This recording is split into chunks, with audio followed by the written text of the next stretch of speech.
तो बच्चों एक्सरसाइज 3.1 तो हमारा जो चैप्टर है वो भी बच्चों 3 है, जिसका नाम है दो चर वाले रैखिक समीकरण युग्म। युग्म मतलब जोड़ा बच्चों। और पहले क्वेश्चन का दूसरा पार्ट है। और क्वेश्चन बच्चों क्या कह रहा है आपके सामने है कि 5 पेंसिल तथा 7 कलमों का मूल्य 50 रुपए है। ठीक है, इबारत वाली क्वेश्चन है, जबकि वर्ड्स प्रॉब्लम है। जबकि 7 पेंसिल तथा 5 कलमों का मूल्य 46 रुपए है। एक पेंसिल और एक कलम का मूल्य बताओ। एक पेंसिल और एक कलम का मूल्य बताना, मतलब एक पेंसिल और एक पेन बतानी है हमें। तो मैंने जो हमको बताना है हम उसको लेट कर लेंगे। तो एक पेंसिल हमने लेट कर ली कि जो एक पेंसिल है वो बच्चों हमने लेट की कि एक पेंसिल जो है बच्चों वो है x रुपए की। ठीक है, क्योंकि पता है नहीं हमको। हाँ, तो हमने मान लिया कि एक पेंसिल x रुपए की है और एक पेन जो है बच्चों वो है y रुपए की। अब एक पेन x रुपए की है और एक पेंसिल x रुपए की है और एक पेन y रुपए की है। अब बच्चों मैं आपसे ये कहूं कि एक पेन आपके पास है, एक पेन है बच्चों 2 रुपए की। एक पेन बच्चों कितने की है? 2 रुपए की है। एक पेन बच्चों 2 रुपए, ऐसे लिख देता हूं। एक पेन बच्चों 2 रुपए की है। तो बच्चों मैं आपसे यह कहूं कि 2 पेन कितने की होंगी, तो आप कहेंगे सर 2 इंटू 2 की। 3 पेन कितने की होंगी, तो 3 पेन हो जाएंगी 3 इंटू 2 की। 4 पेन कितने की होंगी, तो 4 पेन 4 इंटू 2 की। इसी तरह से बच्चों एक्स पेन कितने की होंगी, तो एक्स पेन x इंटू 2 की, मतलब कि 2x की। बात समझ पा रहे हैं? बात समझ पा रहे हैं? इस तरह से बात समझ पा रहे होंगे आप। तो बच्चों यहां पर जो बच्चों बात है कि 5 पेंसिल कितने की हैं। एक पेंसिल x रुपए की है, एक पेंसिल x रुपए की है, तो 5 पेंसिल कितने की होंगी। तो बच्चों एक पेंसिल कितने की है, x रुपए की है। मैं यहां पर आपसे कहूं कि 5 पेंसिल, ठीक है, 5 पेंसिल जो है बच्चों, 5 पेंसिल कितने की होंगी। एक पेंसिल x की है, 2 पेंसिल 2x की हो जाएगी, 3 पेंसिल 3x की हो जाएगी, 4 पेंसिल 4x की हो जाएगी। इसी तरह से 5 पेंसिल जो होंगी बच्चों वो टोटल 5x रुपए की हो जाएंगी, 5 इंटू x रुपए की हो जाएंगी। अब बच्चों एक पेन y रुपए की है, एक पेन बच्चों y रुपए की है, तो 7 पेन कितने की हो जाएंगी। ठीक है, एक पेन y की है तो 7 पेन बच्चों कितने की होंगी, 7 पेन, तो 7 इंटू एक्स की होंगी 7 पेन। और दोनों को ऐड अगर हम करें, ठीक है, 5 पेन 5 रुपए की हो गई, 7 पेन 7 रुपए की, 7x की हो गई, 5 पेन 5x की हो गई, 7 पेन 7x की हो गई। ठीक है, और दोनों 5 पेंसिल के रुपए ये आ गए, 7 पेन के रुपए ये आ गए, 5 पेंसिल के रुपए ये आ गए, 7 पेन के रुपए ये आ गए। दोनों का जो सम है, दोनों मिलाकर जो रुपए देने पड़ते हैं बच्चों, वो दोनों मिलाकर ये जो बैठती हैं वो बैठ जाती है कितने रुपए की बच्चों, बताया है क्वेश्चन में 50 की। इसी तरह से बच्चों आगे है कि हाँ 7 पेंसिल तथा 5 कलम का मूल्य 46 है। अब 7 पेंसिल है, 7 बच्चों क्या है, 7 पेंसिल प्लस 5 कलम, ठीक है, 5 पेन मिलाकर कितने की है बच्चों, 7 पेंसिल और 5 पेन मिलाकर बच्चों कितने की है, 7 पेंसिल और 5 पेन बच्चों मिलाकर हैं 46 की। तो बच्चों 7 पेंसिल, एक पेंसिल x की, तो 7 पेंसिल 7 इंटू एक्स की, मतलब 7x की। ठीक है, अब 5 पेन कितने की, एक पेन y की, तो 5 पेन कितने की हो जाएंगी, एक पेन y की, तो 5 पेन 5y की, और टोटल रुपए 46 हो गए। तो बच्चों हमने आपको बताया था कि यहां जब हम इबारत पढ़ेंगे, वर्ड्स प्रॉब्लम पढ़ेंगे, तो हमें 2 चीजें हमेशा अनफाइंड होंगी, 2 चीजें हमें ज्ञात नहीं होंगी। ठीक है, 2 राशियां, 2 क्वांटिटी हमें पता नहीं होंगी, उन 2 राशियों को हमें पता करना होगा। और 2 चीजें जब पता नहीं होंगी, ठीक है, 2 राशियां जब हमें पता करनी है, 2 चीजों के मान जब हमें पता करने हैं, तो हमारे पास 2 इक्वेशन का होना जरूरी है, 2 वेरिएबल का भी होना जरूरी है। 2 इक्वेशन हमारी ये आ गई, एक इक्वेशन बच्चों ये हो गई और एक इक्वेशन बच्चों हमारी ये हो गई। 2 इक्वेशन हमने बना ली। मैं बच्चों आपसे ये कह रहा हूं कि मैं इक्वेशन बनाना सिखा रहा हूं फिलहाल आपको इन दोनों क्वेश्चन में। ठीक है, फर्स्ट के दोनों पार्ट में मैंने आपको इक्वेशन बनाना सिखा दी। अब इन इक्वेशन को यहां पर वो कह रहा है कि ग्राफ की विधि से हल करना है। ठीक है, ग्राफ की विधि के लिए मैं आपको ग्राफ वाले पेपर पे सॉल्व करके दिखाऊंगा। ठीक है बच्चों, हम लोग चलते हैं आगे, यहां तक आप नोट कर लीजिएगा। अब बच्चों क्वेश्चन नंबर 2 का जो पहला पार्ट है वो मैं आपको करके दिखाऊंगा। कह रहा है कि गुणांकों की तुलना से, मतलब गुणांकों के अनुपात की तुलना से, क्योंकि a1/a2 क्या है, गुणांक ही तो है।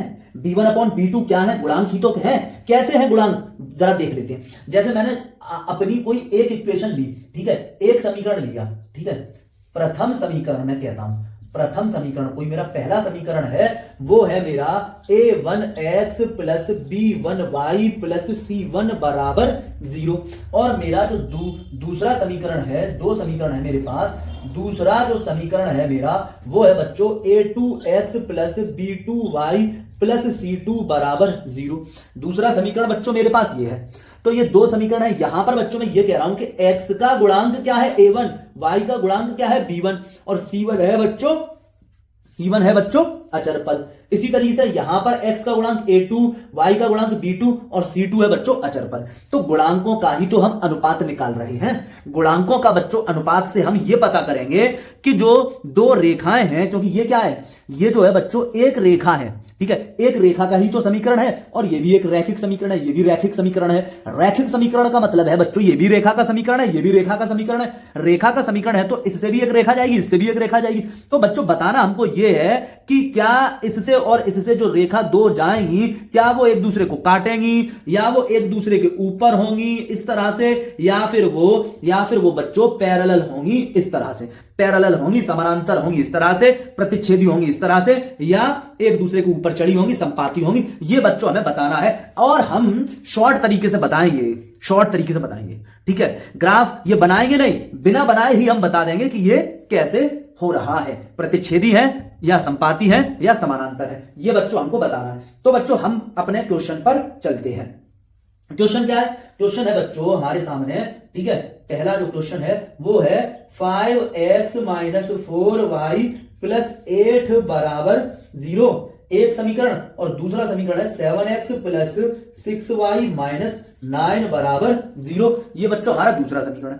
अब बच्चों हमको क्या करना है, यहां पर जो x का कोफिशिएंट है, x का जो गुणांक है वो क्या है, a1 है, ठीक है, वो क्या है बच्चों a1 है। मतलब बच्चों ये जो है ना, ये 5 है a1 और ये 4 है बच्चों a2, b1 सॉरी, ये जो 4 है ये है बच्चों b1 और ये जो 8 है ये है c2। इसी तरह ये 7 है बच्चों a1 और ये 6 है बच्चों a2 और ये b2 और ये 9 है बच्चों माइनस का c2, ठीक है, ये c1, a1 b1 c1, a2 b2 c2 है ये। मतलब बच्चों हमारा a1 जो हुआ वो हुआ 5, ठीक है, a1 5, ठीक है, और b1 हमारा हो गया कितना, माइनस का 4, और c1 हो गया बच्चों हमारा 8। इसी तरीके से a2 जो है वो बच्चों 7 हुआ, और बच्चों b2 जो है वो बच्चों 6 हुआ, और c2 जो है बच्चों वो हो गया माइनस का 9 बच्चों, माइनस का 9। अब बच्चों हमको क्या करना है, हमको ये भाग कराकर देख लेने हैं, ये भाग करा के देख लेने हैं, ये भाग कराना है और ये भाग कराना है, ये भाग कर लेने हैं पहले हमको। सीधी सी और सिंपल सी बात है कि हमको ये भाग कर लेने हैं। तो मैंने भाग किया, ठीक है, a1 में a2 से डिवाइड किया, तो मतलब ये हुआ कि 5 में 7 से भाग किया, ठीक है, कर लिया। अच्छा, अब मैंने क्या किया, b1 में b2 से भाग किया, मतलब माइनस के 4 में 6 से भाग किया, ये कट जाएगा, 2 दूनी 4, 2 तिया 6। इसी तरह से मैंने c1 में c2 से भाग किया, कितना आ गया, 8 बटे माइनस 9, ये कटेगा नहीं। क्या बच्चों, ये जो 5/7 है, ये जो बच्चों 5/7 है, और ये बच्चों 2 माइनस का 2/3 है, और ये माइनस का 8/9 है। क्या ये तीनों मान बराबर हैं? क्या ये a1 a2 का अनुपात और b1 b2 का अनुपात और c1 c2 का अनुपात क्या बच्चों बराबर है? बराबर नहीं है, बराबर नहीं है बच्चों।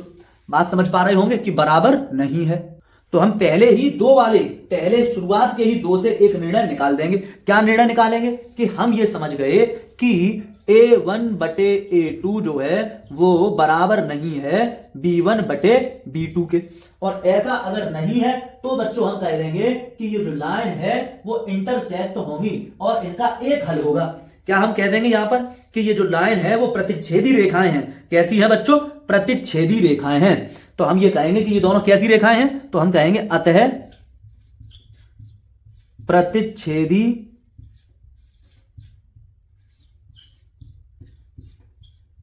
रेखाएं हैं।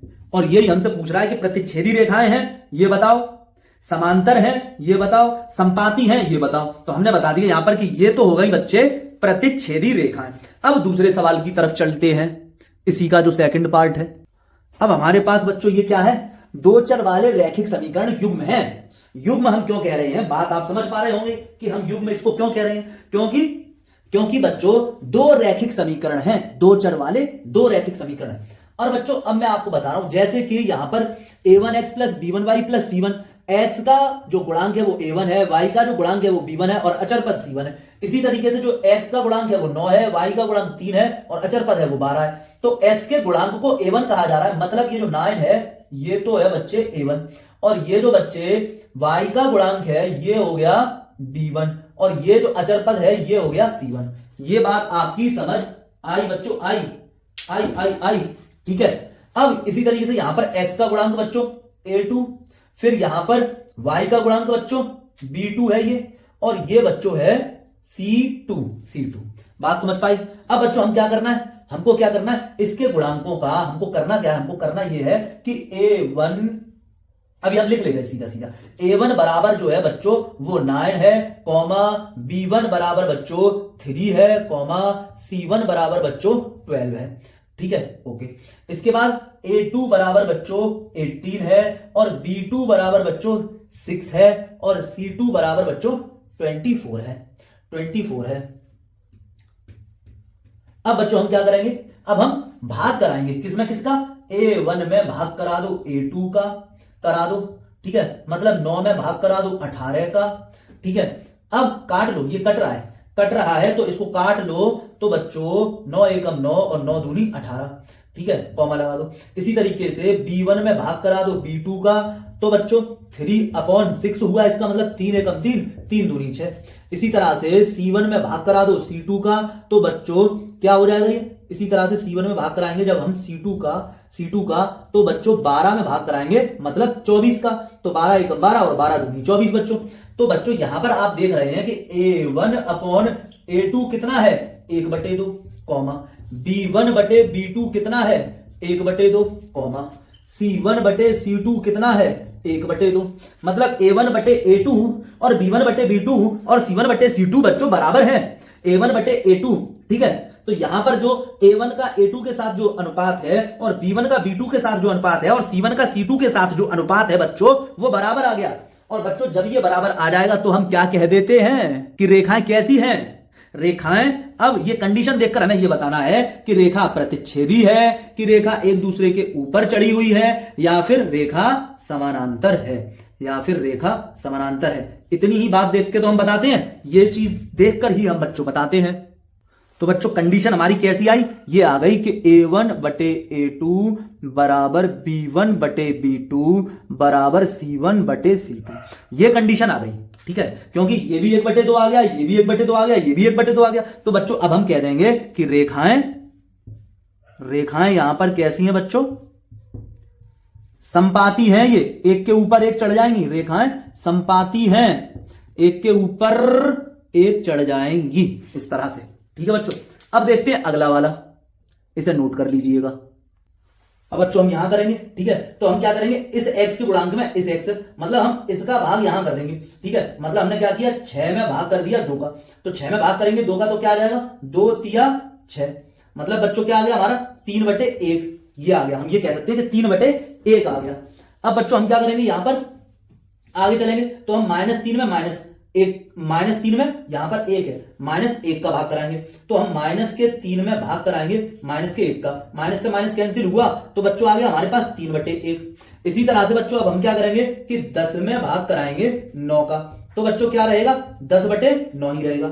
अब हम बच्चों देखेंगे कि ये जब आगे के ये 2 बराबर हैं, ठीक है, आगे के 2 बराबर हैं, इसका मतलब बच्चों ये हुआ कि a1/a2 बराबर b1/b2 है, लेकिन c1/c2 के साथ बराबर नहीं है, c1/c2 के साथ बराबर नहीं है। तो इसका मतलब ऐसी रेखाओं को जब ऐसा आ जाता है, जब इस तरह से बात आ जाती है, तो बच्चों हम कहते हैं जब ये दोनों बराबर हो, आगे के दोनों अनुपात बराबर हो, तो बच्चों हम कहते हैं कि रेखाएं जो है वो समानांतर हैं। रेखाएं बच्चों समानांतर हैं, समांतर या समानांतर एक ही बात है, पैरेलल हैं,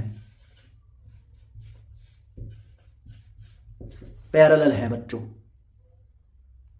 अब बच्चों हमारा क्या क्वेश्चन नंबर 3 है। अब बच्चों हमारा क्वेश्चन नंबर 3 है, आगे चलते हैं। तो क्वेश्चन नंबर 3 है, इसमें बच्चों हमको बताना है कि संगत और असंगत, कि कौन से समीकरण युग्म संगत हैं और कौन से समीकरण युग्म रैखिक समीकरण युग्म संगत है और कौन से रैखिक समीकरण युग्म असंगत है। तो संगत की अगर मैं बात करूं, यदि हल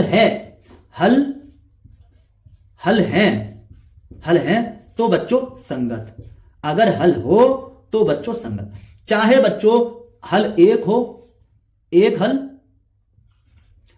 हल, चाहे बच्चों हो अनेक हल, मगर हल हो अनेक हल, इस कंडीशन में हम कहते हैं संगत। असंगत हम कब कहते हैं? हल नहीं, कोई सॉल्यूशन नहीं, तो बच्चों हम कहते हैं असंगत, असंगत कहते हैं। फिर बच्चों हम कहते हैं असंगत। ठीक है, ओके बच्चों। अब बच्चों जो क्वेश्चन नंबर 3 है और उसका पहला क्वेश्चन है, उसमें बच्चों जो समीकरण युग्म है, ठीक है, जो दो चीजों को हम जोड़ा कहते हैं। ठीक है, दो चीजें, तो दो समीकरण है तो समीकरण युग्म है। ये जो बच्चों समीकरण युग्म है, ये जो बच्चों समीकरण का दो समीकरणों का जोड़ा है, ये जो बच्चों दो समीकरणों का जोड़ा है, इसमें बच्चों हमें बताना है कि संगत है, ये समीकरण संगत है या असंगत है, संगत है या असंगत है। अगर बच्चों इन दोनों से हल हो, चाहे एक हल हो चाहे अनेक हल हो, तो बच्चों हम कहेंगे कि ये संगत है। अगर बच्चों इन दोनों समीकरण के हल ही ना हो का मतलब ये है कि दोनों की, इसकी रेखा और इसकी रेखा, दोनों की रेखा अगर समानांतर है, अगर दोनों की रेखाएं बच्चों समानांतर हैं तो कोई हल नहीं होगा, तो कोई हल नहीं होगा। अगर दोनों समानांतर हुई तो कोई हल नहीं होगा, तो हम कह देंगे असंगत है। बात समझ गए होंगे? अब बच्चों हम इसको सॉल्व करेंगे, जब हम इसको सॉल्यूशन जब हम इसका करेंगे, जब हम इसको हल करेंगे, तो बच्चों हम इसको स्टैंडर्ड रूप में लेकर आएंगे। मतलब इस तरीके का लेकर आएंगे, a1x plus b1y plus c1 बराबर 0। मतलब बराबर के राइट हैंड साइड में 0 होना चाहिए, कुछ भी नहीं होना चाहिए। और यहां पर बराबर के राइट हैंड साइड में 0 नहीं है, 5 है। 5 को हम लेफ्ट हैंड साइड में लेकर आएंगे, तो बच्चों ये हो जाएगा आपका 3x प्लस 2y माइनस 5 बराबर 0। और इसी तरह बच्चों हम यहां देखें ना कि इक्वल के राइट हैंड साइड में 0 होना चाहिए, इक्वल के राइट हैंड साइड में 0 होना चाहिए, तो यहां पर भी हमें यही करना पड़ेगा। तो बच्चों 2x माइनस 3y माइनस 7 बराबर 0 बच्चों। अब हम आगे बढ़ेंगे, आगे चलेंगे, तो बच्चों चलते हैं। क्या करना है हमको अनेक हल, ठीक है, संगत असंगत देखना है। तो बच्चों हम क्या करेंगे, तो हम ये करेंगे कि यहां पर 3 में 2 से भाग करा देंगे। 3 में हमने भाग करा दिया 2 से, ठीक है, तो 3/2 ही आएगा। फिर हम क्या करेंगे, बच्चों हम ओके। अब बच्चों हम क्या करेंगे, यहां पर ये जो 2 है, 2, इस 2 में माइनस के 3 से भाग कराएं। तो 2 में भाग कराया किससे? माइनस के 3 से बच्चों। ठीक है बच्चों, ओके, बहुत बढ़िया, समझ गए। अब बच्चों हम क्या करेंगे, इस माइनस के 5 में माइनस के 7 से भाग करा देंगे। तो बच्चों माइनस के 5 से हमने भाग करा दिया माइनस के 7 से।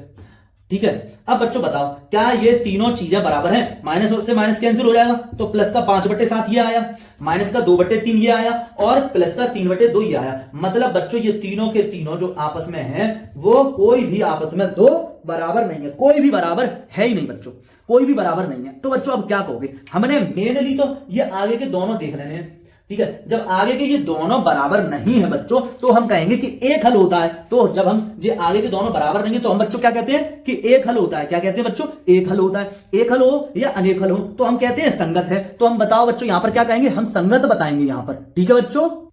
तो बच्चों अतः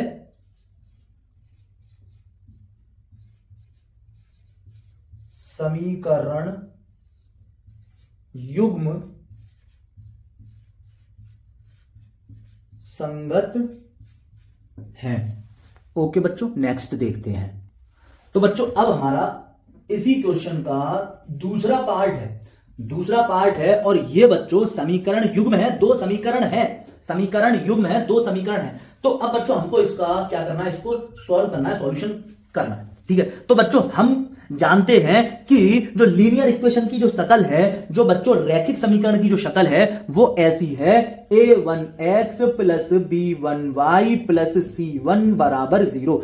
ठीक है, इस तरह से है a2x plus b2y plus c2 बराबर 0। मतलब बच्चों बराबर के राइट साइड में, बराबर के राइट साइड में बच्चों, बराबर के राइट साइड में कौन है? 0 है। बच्चों यहां पर आप देख रहे हैं कि बराबर के राइट साइड में 0 नहीं है, बराबर के राइट साइड में 0 नहीं है। मतलब जो राइट साइड में है उसको उठा के मैं लेफ्ट में ले आऊंगा, जो राइट साइड में है उसको उठा के मैं लेफ्ट में ले आऊंगा। पहला काम तो ये करना है। तो बच्चों हम लिखेंगे 2x माइनस 3y माइनस 8 बराबर में 0, और ये equation 4x minus 6y minus 9 बराबर बच्चों 0।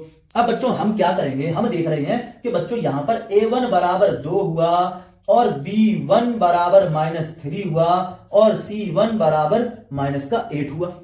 और बच्चों इसी तरह से हम बच्चों यहां देख रहे हैं कि a2 बराबर 4 और b2 बराबर -6 और c2 बराबर -9 है। अब बच्चों हमको क्या करना है, a1 बटे a2 देखना है कितना हो रहा है। तो a1 बटे a2 देखेंगे हम, तो a1 की जगह 2 और a2 की जगह 4, 2 एकम 2, 2 दूनी 4, मतलब 1 बटे 2, मतलब बच्चे 1 बटे 2।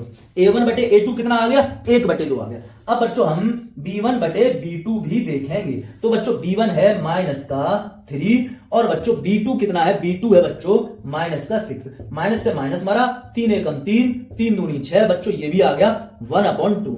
अब बच्चों हम देखेंगे c1 बटे c2, c1 बटे c2। तो c1 कितना है? c1 है -8, और c2 कितना है? c2 है -9, माइनस से माइनस गया, और 8 बटे 9 ही आ गया।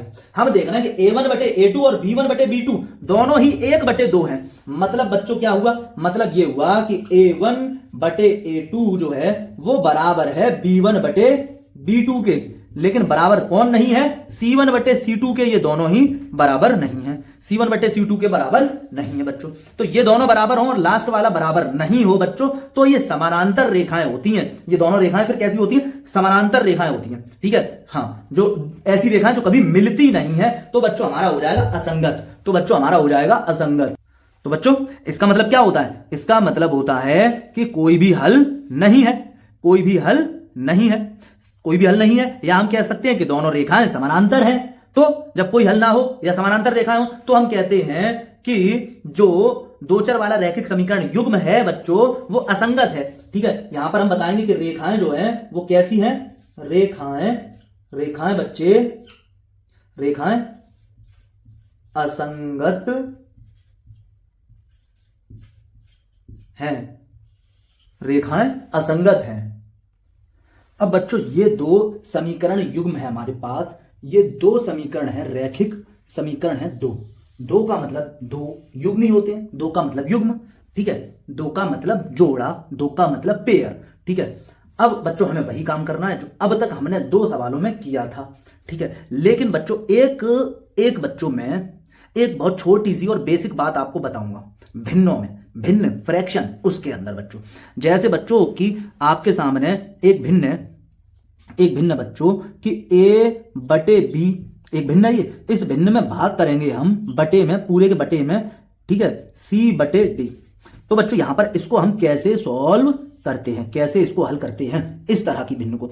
तो बच्चों हम क्या करते हैं, यहां पर हम क्या करते हैं कि इसका इसमें गुणा कर देते हैं और इसका इसमें, बाहर का बाहर अंदर का अंदर गुणा कर देते हैं। मतलब a और d का गुणा कर दोगे तो बच्चों ad कर दोगे, और b और c का गुणा कर दोगे तो बच्चों bc कर दोगे। अब बच्चों एक कंडीशन और समझो कि अगर कभी भी ये मेन बटे का निशान भी समझ लो कि ये मेन बटे का निशान, और ये जो मेन बटे का निशान होगा ये कभी ये या तो प्लस की सीध में लगा हुआ करेगा, या बच्चों ये माइनस की सीध में लगा होगा, माइनस की। ठीक है, या बच्चों ये इक्वल की सीध में लगा होगा। उसके अलावा अब बच्चों बात समझेंगे हम कि अगर कोई भिन्न है कि a बटे b और बटे c, इस तरह से ऊपर इस मेन बटे के ऊपर तो पूरी भिन्न है, लेकिन नीचे भिन्न नहीं है। नीचे नहीं है तो नीचे हम भिन्न बना लेंगे, एक लगाकर भिन्न बना लेंगे। अब यही वाला काम करेंगे जो अभी किया था, मतलब इसका यहां गुणा कर दो और ये बाहर का बाहर गुणा कर दो। तो बच्चों ये क्या हो जाएगा, ये हो जाएगा बच्चों फिर हमारा एक का गुणा a में, तो a बटे bc। इसी तरीके से बच्चों, इसी तरीके से बच्चों, जैसे ये मेन बटे है आपका, ठीक है, ऊपर है आपका ए और नीचे है आपका बी बट्टे सी। मतलब नीचे तो प्रॉपर भिन्न है, पूरी भिन्न है, लेकिन ऊपर पूरी भिन्न है नहीं। तो बच्चों जब ऊपर भिन्न नहीं होगी तो आप क्या करोगे, यहां पर भिन्न बनाओगे तो इसके बटे में एक लगा दोगे, इस तरह से इसके बटे में एक लगा दोगे, है नहीं। अब बच्चों क्या करना है आपको, इसका इसमें गुणा कर लोगे और इसका गुणा इसमें कर लोगे, बाहर का बाहर अंदर का अंदर। तो बच्चों ये हो जाएगा आपका ए सी बटे में बी। ये अगर कॉन्सेप्ट आपको पता है, ये बच्चों आपकी नींव अगर मजबूत है बिल्कुल, तो आप इस सवाल को कर लोगे, यहां पर ये चीजें लगेंगी। बात समझ में आई, बात समझ में आई होगी बच्चों, आई होगी। अब बच्चों इस सवाल को जब हम करेंगे तो सबसे पहला काम कि जो हमारा रैखिक समीकरण होता है, सामान्य रूप से रैखिक समीकरण ऐसा होगा, कैसा होगा, a1 x plus b1 y plus c1 बराबर 0, a2 x plus b2 y plus c2 बराबर 0। ऐसी होगी शक्ल। अब बच्चों हम यहां करते हैं पहले तो शक्ल ऐसी, मतलब बराबर के राइट हैंड साइड में 0 होना चाहिए, मतलब 7 इधर ले आओ तो ये हो जाएगा 3/2x प्लस 5/3y माइनस 7 बराबर 0। इसी तरह बच्चों इधर हम करेंगे तो ये हो जाएगा 9x माइनस 10y माइनस 14 बराबर 0, बराबर 0। ये बच्चों आप पहले नोट कर लें, ये चीज, ये जो मैंने आपको समझाई ये चीज, ये आप नोट कर लें, ठीक है, इस पर गौर और फिक्र कर लें और इसको नोट कर लें, ठीक है। हाँ, अब मैं इसको हटाऊंगा इतना हिस्से को, क्योंकि बच्चों जगह भी तो देखनी है, ठीक है। अब बच्चों आप यहां पर मुझे ये बता दो सिंपल सी बात कि a1 बराबर कितना है। a1 बराबर बच्चों 3/2 नहीं है। यहां बता दो बच्चों कि b1 बराबर कितना है। b1 बराबर बच्चों 5/3 है। और इसी तरह से बच्चों c1 बराबर कितना है, -7 है, ठीक है, -7 है। अब बच्चों इधर देखो कि बच्चों आप मुझे ये बता दो कि a2 बराबर 9 है और b2 बराबर -10 है और c2 बराबर -14 है। इसी तरह है बच्चों। अब बच्चों आपको क्या करना है, अब बच्चों आपको करना ही क्या है, कुछ नहीं, a1/a2 पता करना है कि a1/a2 कितना है। तो इसका मतलब ये हुआ कि 3/2, ठीक है, ये बराबर का निशान देखो, बराबर का निशान के सामने बटे ये आ गया, ठीक है, देख लो देख लो देख लो देख लो देख लो बच्चों, ये बटे का निशान, ठीक है। अब a1 का मान हुआ है बच्चों 3/2 और a2 का मान है बच्चों 9, ठीक है। अब बच्चों मैंने इस कंडीशन में आपको बताया था कि इसके बटे में 1 कर दोगे और बाहर का बाहर मल्टीप्लाई करोगे, तो बच्चों ये 1 मल्टीप्लाई करेगा ऊपर और 2 का गुणा कर दोगे नीचे। तो बच्चों ये हो जाएगा आपके सामने 3 × 1/2 × 9। तो ये हो जाएगा बच्चों 3 एकम 3, 3 त्रिका 9। तो ये बच्चों आपके सामने आ जाएगा कितना, ऊपर 1 × 1 मतलब 1, नीचे 2 × 3 मतलब 6। ये बात समझ पाए होंगे, ये बात समझ पाए होंगे। तो बच्चों अब आगे बढ़ेंगे कि हम b1 में b2 से गुणा करेंगे, b1 में b2 का भाग करेंगे। तो बच्चों हम देखेंगे कि b1 आपका कितना है, ठीक है, b1 कितना है। तो बच्चों b1 है हमारा 5/3, b1 है 5/3 और b2 है बच्चों -10। अब बच्चों बटे में 1 कहां लिखोगे, यहां लिखोगे बटे में 1 बराबर, ठीक है, बाहर का बाहर गुणा करोगे, ये माइनस यहां लगा दोगे, 1 का गुणा करोगे 5 में, तो बच्चों ये हो जाएगा कितना, 1 × 5 या 5 × 1 एक ही बात है, और 3 × 10 ये लिख दोगे, 3 × 10। तो बच्चों ये हो जाएगा माइनस का, ठीक है, 5 दूनी 10, ये कट रहा है, तो ये हो जाएगा बच्चों माइनस का कितना, माइनस का ऊपर हो जाएगा 1/6, लेकिन माइनस का 1/6 आया बच्चों ये, लेकिन बच्चों ये आया माइनस का 1/6। तो ये बच्चों बराबर नहीं है, a1/a2 b1/b2 के बराबर है ही नहीं, ठीक है। तो बच्चों जब a1/a2 b1/b2 के बराबर नहीं है तो आगे देखने की जरूरत ही नहीं है, ठीक है। हम लिख देंगे, क्या लिख देंगे कि a1/a2 बराबर नहीं है b1/b2 के। और जब ऐसा होता है कि a1/a2 b1/b2 के बराबर नहीं होता तो एक हल होता है, एक हल हो या अनेक हल हो हम कहते हैं फिर समीकरण युग्म को कहते हैं हम संगत, यानी रेखाएं हैं संगत, रेखाएं संगत हैं, रेखाएं संगत हैं बच्चों। तो बच्चों अब तक जो हम कर रहे थे वही हमें काम इस अगले क्वेश्चन में भी यही काम करना है, ठीक है। ये अगला है आपका। तो बच्चों सबसे पहला काम कि रैखिक समीकरण के मैं बता रहा हूं जो सामान्य जो रूप होता है रैखिक समीकरण का, उसमें बराबर के राइट साइड में बच्चों जीरो होता है। तो बच्चों इसका मतलब अगर मुझे बराबर के राइट साइड में जीरो करना है तो बच्चों मैं लिखूंगा 5x माइनस 3y माइनस 11, 11 इधर आएगा तो माइनस का 11 बराबर 0। ठीक है बच्चों, ठीक है। अच्छा, इस दूसरी इक्वेशन के साथ भी यही करना पड़ेगा। माइनस का 10x प्लस का 6y और 22 इधर आएगा तो प्लस का 22 बराबर 0। अब बच्चों आप क्या करेंगे, इस 5 में इस माइनस के 10 से भाग करा दें, 5 बटे माइनस 10। और बच्चों आप क्या करेंगे, कि इस माइनस के 3 में आप इस प्लस के 6 से भाग करा दें, मतलब माइनस के 3 में भाग कराएंगे किसका, प्लस के 6 का। और बच्चों आप क्या करा देंगे, एक सेकंड। अब बच्चों आप इस माइनस के 11 में भाग करा देंगे किसका, प्लस के 22 का। अब बच्चों आप काटा पीटी करके देख लो, काट पीट कर लो बच्चों। 5 एकम 5, 5 दूनी 10, मतलब बच्चों माइनस का 1/2। यहां पर बच्चों 3 एकम 3, 3 दूनी 6, मतलब बच्चों माइनस का 1/2। यहां पर बच्चों 11 एकम 11, 11 दूनी 22, मतलब बच्चों यहां पर भी माइनस का 1/2।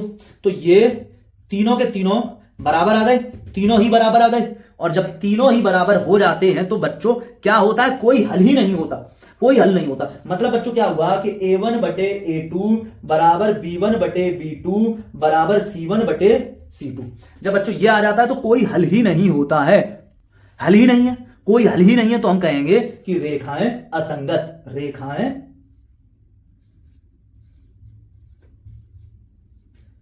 असंगत बता दोगे। ठीक है बच्चों, ओके।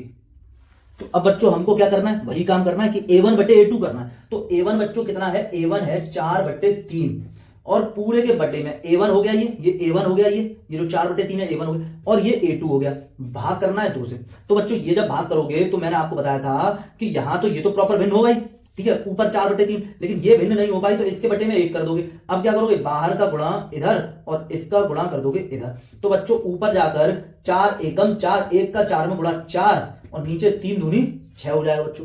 अब क्या करोगे, इस 2 में भाग करोगे, प्लस के 2 में प्लस के 3 का भाग, तो प्लस के 2 में भाग करोगे प्लस के 3 का, तो 2 बटे 3 ही आ जाएगा। अब बच्चों ये क्या करोगे, ये जो 8 है ये इधर है, असल में इस 8 को इधर ले जाओगे, इधर ले जाके सोचोगे तो ये बच्चों माइनस का 8 है, तो माइनस के 8 में भाग करोगे बच्चों माइनस के 12 का, माइनस से माइनस कैंसिल हो जाएगा। अब बच्चों यहां पर देखेंगे हम क्या, 4 दूनी 8 और 4 तिया 12।